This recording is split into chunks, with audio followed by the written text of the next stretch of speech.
Assalamualaikum warahmatullahi wabarakatuh. Kami dari Kumpulan 4 akan membincangkan isu sosial dan budaya rakyat Malaysia dalam tempoh Perintah Kawalan Pergerakan dan hubungannya dengan etika bersosial dan berbudaya dalam pelbagai peradaban. Seterusnya, perbincangan ini akan dimulakan dengan pengenalan ringkas dari Mujtabah Habibur Rahman. Kesepadan sosial sesebuah negara ialah kebolehan rakyatnya untuk peka terhadap perkara yang sama dan menangani isu yang sama sebagai satu kumpulan. Kesepaduan boleh ditakrifkan sebagai keinginan untuk saling bergantung antara anggota masyarakat yang berkongsi nilai kesetiaan yang sama demi perpaduan. Masyarakat yang saling bergantung sedang dibina atas nilai bersama, cabaran bersama dan peluang yang sama. Bahagian penting dalam proses itu juga adalah pembangunan semangat kemasyarakatan di kalangan orang yang terlibat. Kesepadan sosial boleh ditakrifkan juga sebagai masyarakat yang berusaha untuk kesejahteraan ahlinya mewujudkan semangat kekitaan dan memerangi peminggiran dalam dan antara kumpulan masyarakat. Istilah kesepadan sosial digunakan untuk menggambarkan fenomena di mana ahli kumpulan bermotivasi untuk bekerjasama bagi mencapai matlamat bersama seperti keinginan untuk perpaduan. Walaupun usaha ini bertujuan untuk membawa keamanan, keharmonian dan kestabilan kepada masyarakat, ia masih belum mencapai perpaduan yang diingini. Saya Nur Zuatira binti Zailan akan menyambung perbincangan topik ini kepada isu-isu dan budaya sosial yang terjadi. Kita sedia maklum pelaksanaan Perintah Kawalan Pergerakan terpaksa digunakan pakai oleh kerajaan untuk menghadkan aktiviti dan budaya rakyat Malaysia. Berbagai langkah telah diaplikasikan oleh kerajaan demi memutuskan rangkaian penularan COVID-19 dan menjamin keselamatan rakyat Malaysia. Diseru itu, hal ini telah mengubah cara bersosial antara masyarakat dan sesama jiran tetangga. Sebagai contoh, aktiviti sosial seperti ziarah menziarahi dan berjabat tangan perlu dielakkan sepanjang Perintah Kawalan Pergerakan berlangsung. Malahan, penjarakan sosial juga perlu dipraktikkan demi keselamatan sesama masyarakat. Walau bagaimanapun, amalan baru telah diperkenalkan iaitu meletakkan tangan di dada sebagai tanda hormat dan bertegur sapa.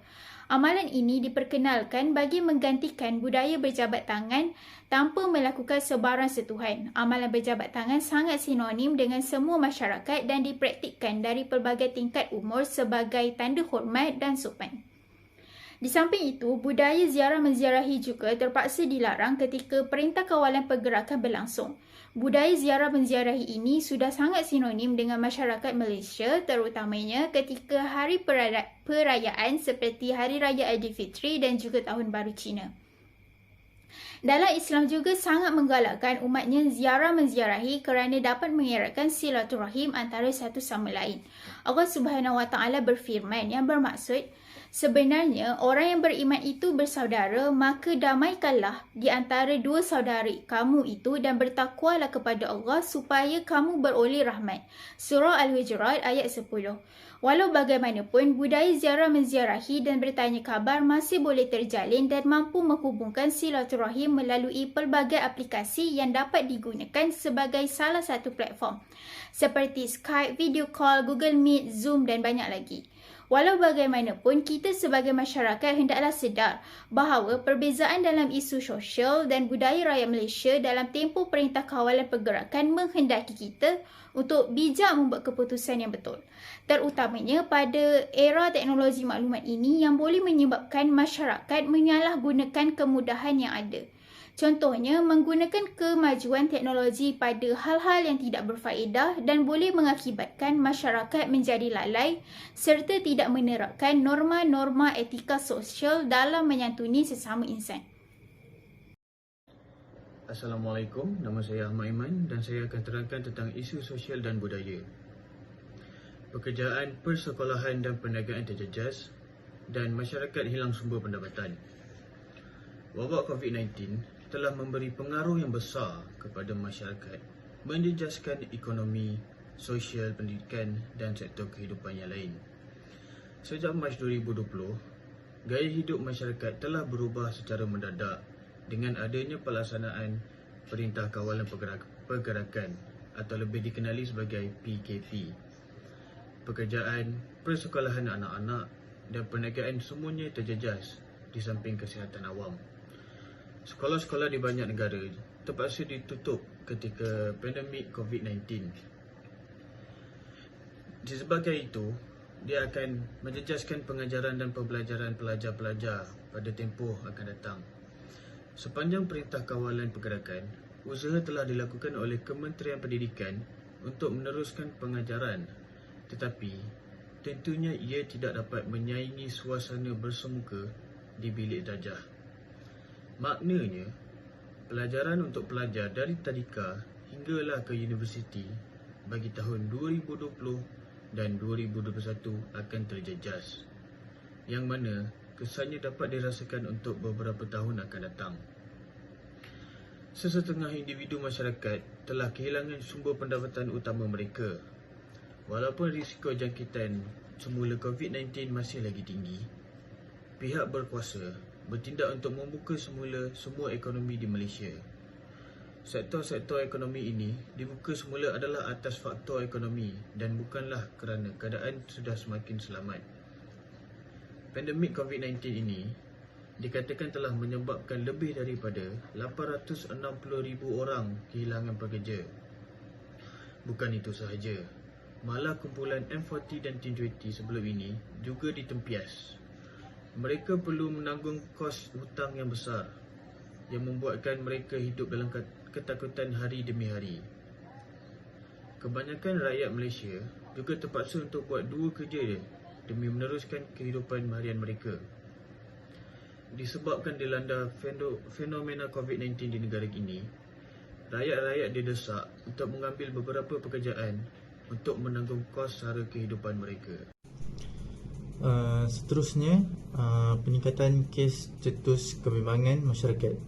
Bilangan kes positif menunjukkan peningkatan hampir 5 kali ganda dan daripada 2 angka kepada 3 angka bermula pada 15 Mac 2020, iaitu dengan 190 kes berbanding 41 kes pada hari sebelumnya. Angka ini telah mendatangkan kebimbangan pertambahan bilangan kes positif yang boleh meningkat secara eksponensial sekiranya tiada tindakan pencegahan dibuat. Perintah Kawalan Pergerakan bermula pada 16 Mac 2020.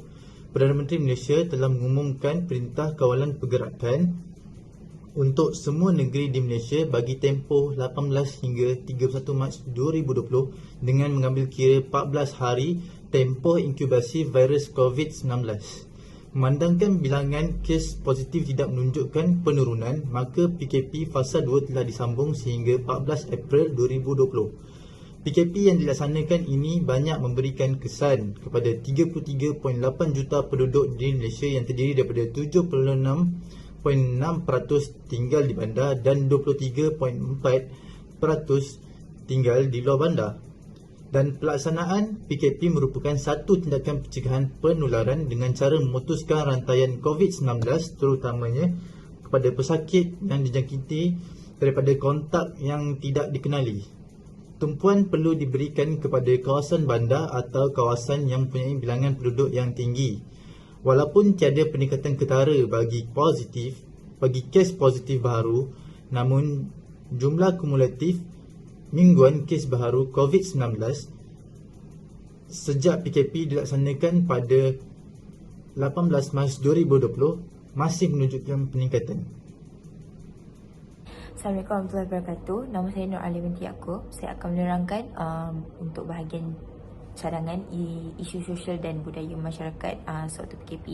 So yang pertama sekali untuk mengadakan servis talian kaunseling untuk rakyat dan masyarakat yang berada di rumah. Disebabkan kerajaan telah mengumumkan bahawa COVID-19 ni boleh merebak dan boleh mengesankan wabak ini kepada semua orang. So kerajaan telah menetapkan untuk mengadakan MCO, iaitu PKP, Perintah Kawalan Pergerakan. Disebabkan itu, ramai orang terkesan dengan wabak COVID ni sampai ada yang kehilangan pekerjaan, padahal mereka ada banyak tanggungan di rumah untuk mereka menanggung. So kat sini kita boleh tahu yang ramai orang menghadapi kemurungan disebabkan hilang pekerjaan, tiada duit perbelanjaan, sampai ada yang tak makan, ada yang tak bergadai emas, buat apa sahaja untuk mendapatkan duit untuk perbelanjaan isi seharian di rumah. And selain itu, tidak fokus juga kepada orang dewasa yang kehilangan pekerjaan semasa PKP ini.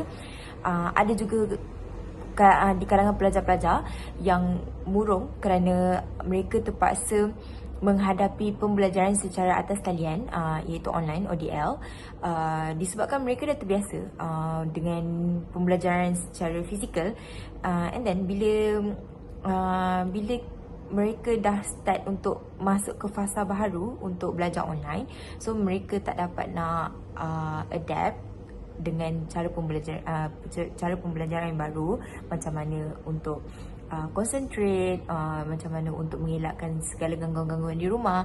So kebanyakan pelajar pada awal PKP menghadapi kemurungan, sampai ada yang cuba untuk bunuh diri, cuba untuk berhenti belajar disebabkan kerana tak boleh nak fokus dengan pembelajaran mereka. So, khidmat kaunseling ini sedikit sebanyak akan membantu golongan-golongan masyarakat di Malaysia ni untuk kembali semangat dan bermotivasi untuk kekal teruskan hidup dan adapt balik dengan apa yang telah kerajaan tetapkan untuk PKP ini. So, ada satu talian yang sangat terkenal, iaitu talian kasih, yang memang membantu rakyat untuk mendapatkan sokongan daripada segi psikologi. Okey, seterusnya yang kedua, peningkatan teknologi rangkaian data. So, ramai orang yang menghadapi kesukaran untuk belajar online, and ada juga yang masih bekerja tapi mereka terpaksa work from home, kerja daripada rumah. So kat sini, bila teknologi rangkaian data, bila ramai orang duduk rumah, teknologi rangkaian data ni sangat terhad, dan kawasan yang terlampau ramai penduduk akan terjejas sebab ramai orang menggunakan internet, data internet. So kebanyakan ni data akses tu akan jadi perlahan, and tak semua orang mampu untuk install wifi di rumah kerana dengan harganya yang tinggi dan mahal. So since orang kena work from home disebabkan PKP ni, dan pelajar-pelajar pun kena communicate dengan pensyarah disebabkan pembelajaran online. So cadangannya di sini, bahagian industri telekomunikasi boleh tambah rangkaian data akses yang tinggi di kawasan pedalaman, supaya orang yang duduk di kawasan pedalaman boleh berkomunikasi dengan daripada jarak yang jauh. And di kawasan yang sangat high user pun boleh guna data dengan laju and memudahkan mereka untuk membuat kerja mereka. Seterusnya, individu atau mana-mana masyarakat yang mampu hendaklah meringankan tangan memberi bantuan masyarakat yang memerlukan dengan apa cara sekalipun, seperti memberikan makanan, pakaian atau wang ringgit untuk meneruskan kelangsungan hidup. Sekiranya tidak mampu untuk membantu dalam menghulur bantuan dari segi kewangan, cukuplah sekadar melihat jiran tetangga yang memerlukan dan segera menghubungi pihak berkuasa untuk mendapatkan bantuan sebelum mereka memilih jalan pintas, sehingga boleh terjebak dengan kes-kes jenayah. Hal ini demikian kerana ia dapat menyelamatkan nyawa individu yang terjejas dengan kesan negatif COVID-19 daripada meneruskan kelangsungan hidup. Di samping itu, masyarakat setempat juga boleh menghubungi agensi-agensi kerajaan yang sedia ada untuk mengulurkan bantuan di waktu pandemik itu berlangsung. Tidak kira kerajaan ataupun bukan kerajaan, mereka sedia berkhidmat untuk mengulurkan bantuan, namun tidak mampu untuk menerjah ke setiap kawasan, melainkan dihubungi oleh masyarakat-masyarakat tempatan yang ingin membantu tetangga lain. Selain itu, terdapat inisiatif lain yang boleh kita gunakan bagi mereka yang menghadapi depresi dengan menghubungi talian khas konseling COVID-19 yang diperkenalkan untuk membantu mereka memerlukan khidmat konseling agar mereka tidak membuat keputusan yang salah dalam perjalanan hidup mereka. Bukan itu sahaja, Terdapat juga institusi keagamaan seperti masjid dan juga yang lain-lain yang turut membantu dalam memberikan pertolongan masyarakat yang terjejas. Oleh hal yang demikian, pendekatan di antara masyarakat ini juga haruslah dititik beratkan oleh semua lapisan masyarakat agar dapat menjamin kesejahteraan rakyat dan semua pihak dapat membantu antara satu sama lain untuk mengatasi impak-impak yang besar disebabkan oleh COVID-19. Kesimpulannya, kehadiran wabak COVID-19 telah membawa perubahan yang besar dalam kehidupan manusia sejagat tanpa mengira kaum, etnik dan bangsa. Sehingga ke hari ini, dunia masih belum pulih sepenuhnya daripada penyakit ini yang membawa kesan terhadap hubungan sosial, ekonomi dan sistem kesihatan. Jika kita imbas kembali, Malaysia juga telah menghadapi beberapa siri perintah kawalan pergerakan yang merupakan inisiatif daripada pihak kerajaan bagi mengekang penularan COVID-19 selain mewajibkan pemakaian pelitup muka dan menyimbas kod QR MySejahtera sebelum masuk ke sesebuah premis atau majlis. Semasa PKP dijalankan, kita dapat melihat ramai rakyat yang terkesan dari segi kewangan ekoran daripada PKP yang menyekat pertumbuhan ekonomi. Kesepaduan antara kaum di Malaysia dapat dilihat kerana masyarakat saling tolong-menolong antara satu sama lain bagi meringankan beban. Ini menunjukkan rakyat Malaysia mempunyai sifat empati yang tinggi tanpa mengira warna kulit dan asal mereka. Justru itu, dapat kita simpulkan di sini bahawa masyarakat wajarlah mengambil iktibar daripada pelaksanaan PKP supaya sentiasa menjaga keharmonian antara kaum dan mengambil berat terhadap satu sama lain supaya negara kekal aman sentosa. Kita juga disarankan supaya tidak mengambil peduli akan provokasi kaum dan agama yang dicetuskan oleh sesetinggal pihak yang tidak bertanggungjawab. Di samping itu, masyarakat yang sudah menginjak dewasa perlu menunjukkan sikap yang terpuji agar menjadi ikutan generasi muda. Kita digalakkan untuk menjaga etika bersosial supaya dapat menjadi manusia bertamadun dan berakhlak mulia. Sebagai contoh, kita perlu rajin melibatkan diri dalam aktiviti sosial seperti menjadi sukarelawan kepada badan bukan kerajaan atau NGO ketika misi bantuan. Dengan cara ini, kita dapat bergaul dengan masyarakat lain dan memahami cara hidup mereka selain dapat meningkatkan kemahiran sosial. Selain itu, masyarakat di negara ini mestilah berpegang kepada 5 prinsip rukun negara agar tidak mudah terpengaruh dengan penyebaran sentimen perkauman. Prinsip pertama telah pun menekankan tentang kepercayaan kepada Tuhan. Lebih-lebih lagi, Malaysia adalah sebuah negara yang mempunyai masyarakat majmuk dan berbeza pegangan agama. Kemudian, prinsip yang kedua pula bermaksud semua masyarakat perlu mengakui raja sebagai ketua negara.